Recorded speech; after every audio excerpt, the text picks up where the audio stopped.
अहिल्यानगर जिल्ह्यात अंमली पदार्थांविरोधातील कारवायांना वेग आला असून कोपरगाव तालुक्यातील सुरेगाव येथे सलग दुसऱ्या दिवशी गांजा संदर्भातील आणखी एक मोठी कारवाई उघडकीस आली आहे. कोपरगाव तालुका पोलिसांनी गोपनीय माहितीच्या आधारे धडक कारवाई करत घराशेजारी लावलेली तब्बल 22 किलो 100 ग्रॅम वजनाची जिवंत गांजाची झाडे जप्त केली असून या प्रकरणी एका आरोपीला अटक करण्यात आली आहे. पोलिसांनी दिलेल्या माहितीनुसार दिनांक 3 जुलै 2026 रोजी सकाळी सुमारे 11 वाजण्याच्या सुमारास कोपरगाव तालुक्यातील सुरेगाव गावठाण हद्दीतील राहणारा आरोपी संजय महिपत राजपूत याने आपल्या घराशेजारी गांजाची झाडे लावल्याची गोपनीय माहिती कोपरगाव तालुका पोलिसांना प्राप्त झाली होती. माहितीची खातरजमा करण्यासाठी पोलीस पथकाने तातडीने घटनास्थळी धाव घेत छापा टाकला. कारवाई दरम्यान जागेची पाहणी केली असता तेथे उगवलेली झाडे गांजाची असल्याची खात्री झाली. त्यानंतर या कारवाईची माहिती वरिष्ठ पोलीस अधिकाऱ्यांना देण्यात आली.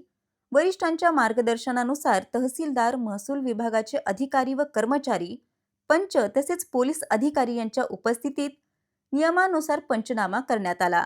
पंचनाम्याच्या दरम्यान जिवंत गांजाची झाडे पंचांच्या उपस्थितीत जप्त करण्यात आली. त्यानंतर झाडांचे वजन करण्यात आले असता त्यांचे एकूण वजन 22 किलो 100 ग्रॅम इतके भरल्याचे निष्पन्न झाले. जप्त केलेला गांजा ताब्यात घेऊन पुढील कायदेशीर प्रक्रिया पूर्ण करण्यात आली. या प्रकरणी संजय महिपत राजपूत याला ताब्यात घेण्यात आले असून त्याच्या विरुद्ध कोपरगाव तालुका पोलीस ठाण्यात अंमली पदार्थ प्रतिबंधक कायद्यानुसार गुन्हा दाखल करण्यात आला आहे. पुढील तपास कोपरगाव तालुका पोलीस करत आहेत. या कारवाईबाबतची अधिक माहिती कोपरगाव तालुका पोलीस ठाण्याचे पोलीस निरीक्षक संभाजी गायकवाड यांनी दिली. सलग दुसऱ्या दिवशी सुरेगावात गांजावर कारवाई. विशेष म्हणजे दिनांक 2 जुलै 2026 रोजी देखील सुरेगाव परिसरात अहिल्यानगर स्थानिक गुन्हे शाखेच्या पथकाने कारवाई करत 2 किलो 250 ग्रॅम गांजा जप्त केला होता. त्या कारवाईत एका आरोपीला अटक करण्यात आली होती, तर इतर संशयितांविरुद्धही गुन्हा दाखल करण्यात आला होता. अवघ्या 24 तासांच्या आत सुरेगावात गांजा संदर्भातील दुसरे मोठे प्रकरण उघडकीस आल्याने परिसरात खळबळ उडाली आहे.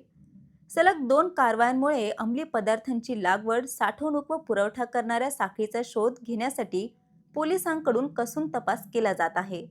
संवाद महाराष्ट्रासाठी रवी वाघडकर, कोपरगाव.